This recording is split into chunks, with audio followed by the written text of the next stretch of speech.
What we represent, man? Big money bound. So let her know, man. Big money bound. Man. We got the kids, man. Big Money Bound TV, RRT Posse, YouTube. If you're new to the channel, please like, subscribe, and turn on post notifications. Now, if you're returning, hey, welcome back. I appreciate all the support. What I need you to go do, grab a friend, make sure they subscribe so we can keep this thing trucking and bucking. With that being said, today, I just got done working my night shift as a respiratory therapist. You know, RRT Posse, Registered Respiratory Therapy Posse. I got us. Really rich though Posse. All that good stuff. But I was covering the ER last night. Only thing that really happened that I want to touch on before I address what I really came to address is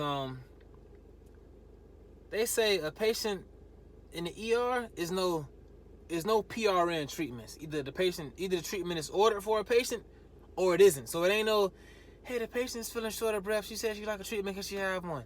It's only ordered treatments. So I get a phone call.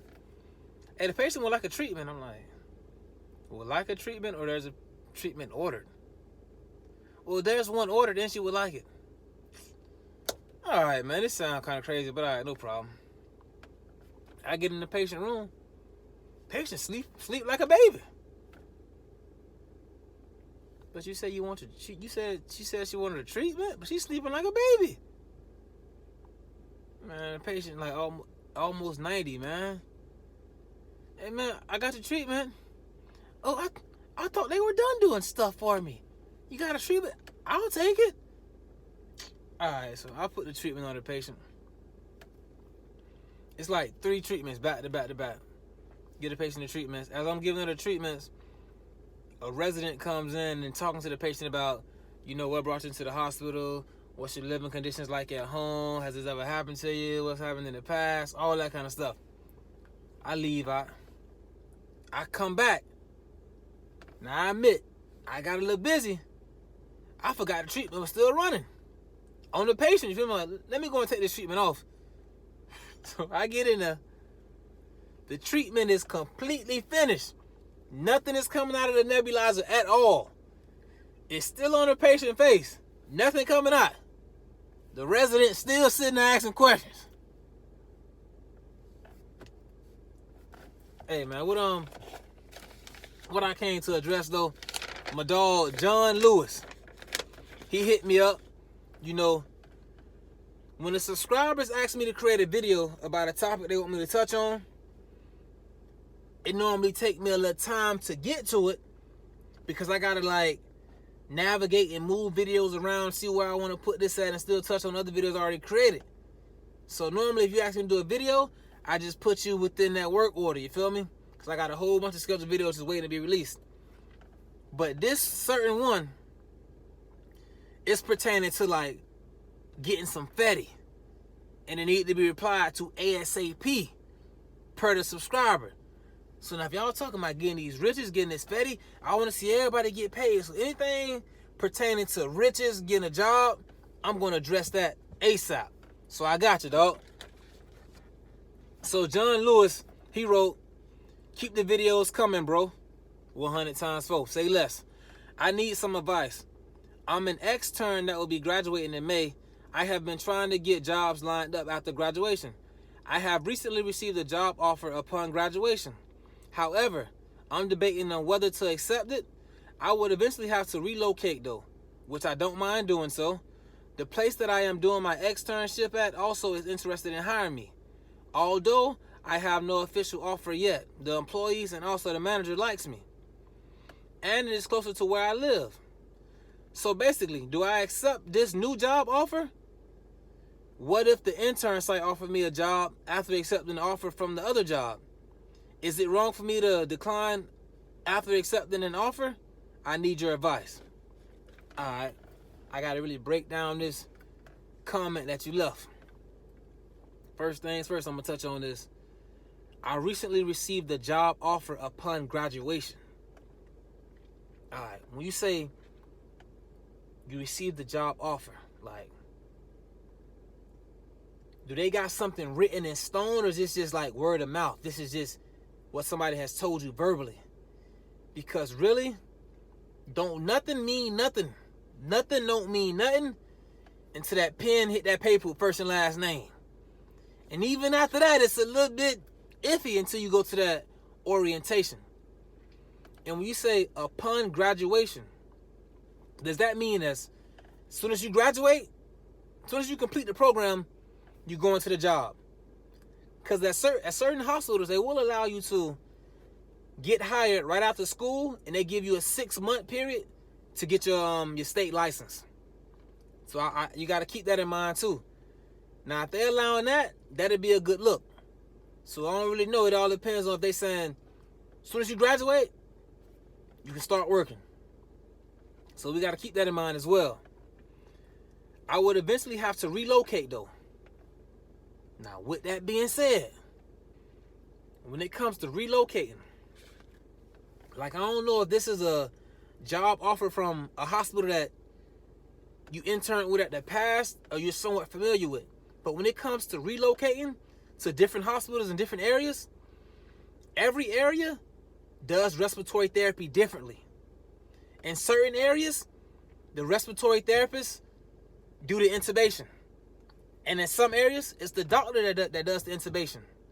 So you got to know, are you going to be the one intubating or is it going to be the doctor? Because with that intubation, it's a lot more ways for, like, if something happens to that patient, let's say, like, you intubate, the patient doesn't make it, and then after the patient passes away, the family does an investigation, they have a lawyer search through all the paperwork, then they find out that the patient was intubated, it was some damage done to the airway. Hey, you're supposed to come for your license. So it get tricky when you start doing invasive stuff, including putting in, like, A-lines and everything, man. So me personally, I try to stay away from that, because I don't just want to get a couple more dollars and risk losing my license from just trying to do my job. So you got to know exactly what's going to be done in that new area that you're moving to, and are you comfortable with that? Like, certain areas, certain hospitals, certain areas use certain ventilators. One hospital may use like a servo eye. Another hospital may use a PB 840 or a PB 980. So you got to keep this in mind. You may be familiar with the PB 980. They may just use servo eyes where you moving to. You may not be as comfortable with that. And with being a new grad, you want to be comfortable in what you're doing before you really start like traveling out, like moving outside of your comfort zone. If you're familiar with a servo eye vent, when you graduate, you want to be doing servo eye vents. And then after like 8 or 9 months that you don't got comfortable, then you want to like branch out. But hey, that's just my opinion. I'm just giving you, that's my advice. Now, you also said, although I have no official offer yet, the employees and also the managers like me. That's from the site that you externing at. Like I said, you said the employees and the manager likes me. You can't forget, you got to take this into account. You had an externship, man. You working for free. You're free help. So they gonna like you. Like, being just 100% real. They gonna like you, bro. You doing free work. You doing all the nebulizer treatments, all this and that. Yeah, you making my workload easier. I love you. I love you, dog. I love you. You working for me, you making my workload less. I love you. So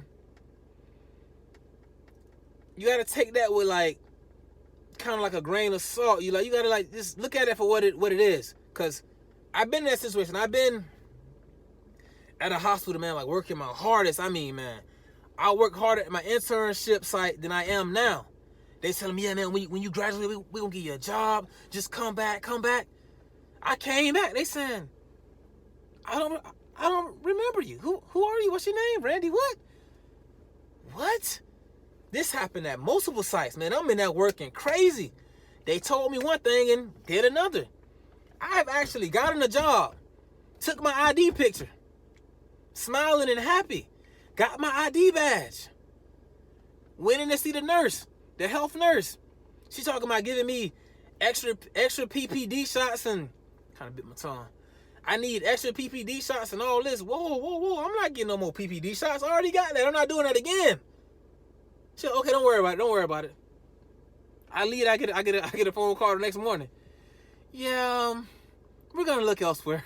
So hey, don't nothing really mean nothing until your name hit that paperwork and you in that orientation, man. Until then, it's all just he say, she say, man. And that's just being honest with you, bro.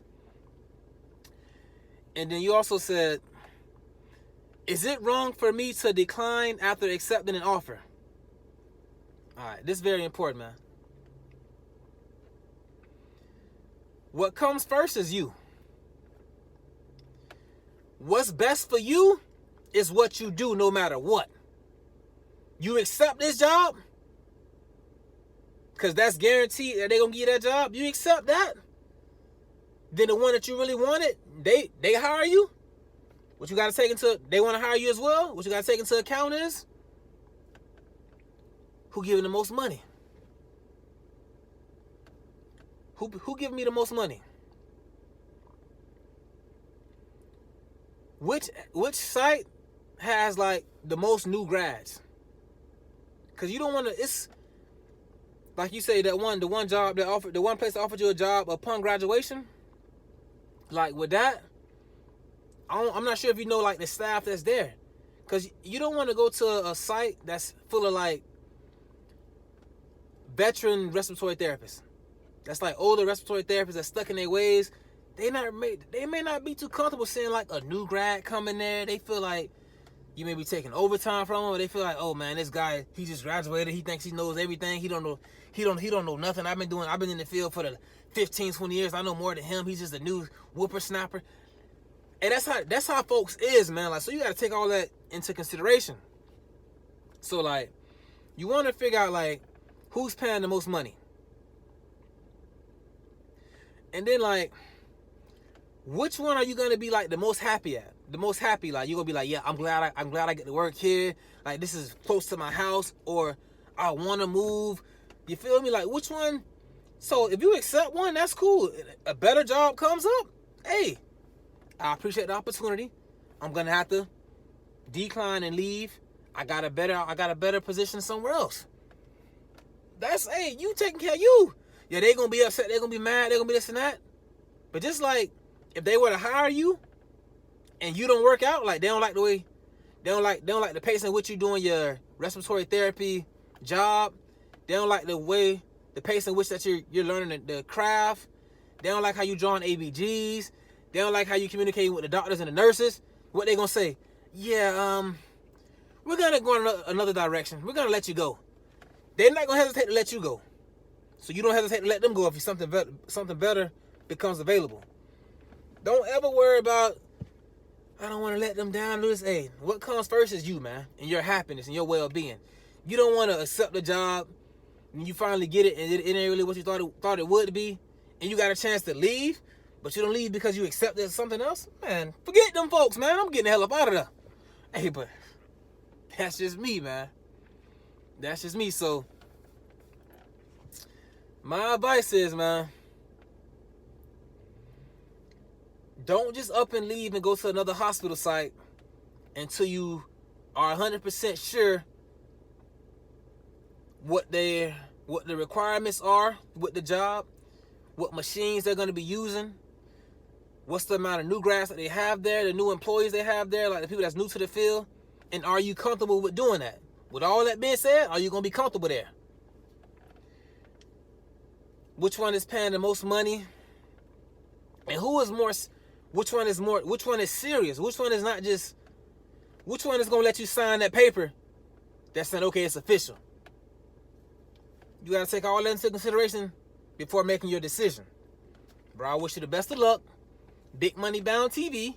Go get your riches. Go make it happen, man. Stack that fatty. Congratulations on, making it this far in the program. And this program that you have, this is a good problem. This is a good dilemma to have, man. So, hey, I gave you my take on it, man. I wish you the best of luck, bro, for real, man. RRT Posse, I got us. Any questions y'all have, especially when it's about that money pertaining to that fatty. Hey, man, let me know when I'm making that ASAP, man. I make that in my bed, just holding the camera up, man. Yeah, hey. When it's about them riches, I got you, man. Straight up. Man, I'm sleepy, dog. But I had to come on here and, address that fatty for the subscribers, man. Appreciate all the support. Like, subscribe, tune in next time, all that good stuff, man. Turn on post notifications. Y'all be easy, man.